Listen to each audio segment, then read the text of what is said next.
如果你嗰個 gym room 嗰度咧有呢啲細嘅六連架咧，有佢條 barbell 咧，咁都真係幾好嘅。咁可以用一個 cable 嚟做一個 squat 嘅深蹲，咁啊練翻你嘅前大腿同埋個後大腿啦。咁點樣 set 咧？就係、因為你做 squat 嘅時候咧，唔需要蹲到去好低嘅，即係你唔需要 set 到最低嘅，大約係低過90度少少，因為你一陣間攞嘅時候會比較容易啲攞。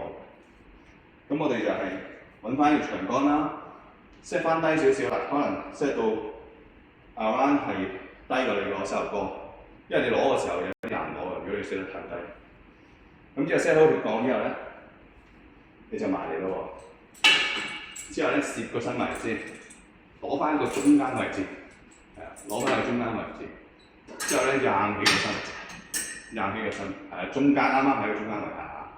咁之後嗰個感覺咧就係、闊過個膊頭少少，或者等於個膊頭啦。兩隻腳指翻向前邊，兩個腳趾尖。之後咧其實同深蹲一樣㗎啦，蹲落去，收個 hip 向後。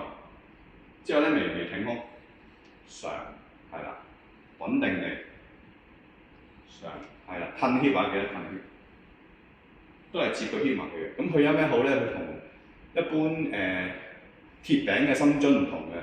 因為佢其實個張力咧，佢係保持咗咧係由低即係由最高點去到最低點都一樣嘅。因為你如果用啞鈴，唔係用呢個鐵餅嚟做深蹲咧，即係 barbell 嗰個深蹲咧，佢會因為你喺度縮㗎嘛個力臂，咁不停轉變個力量嘅。咁呢一個 cable 咧，佢個力就會係保持一樣嘅，係啦。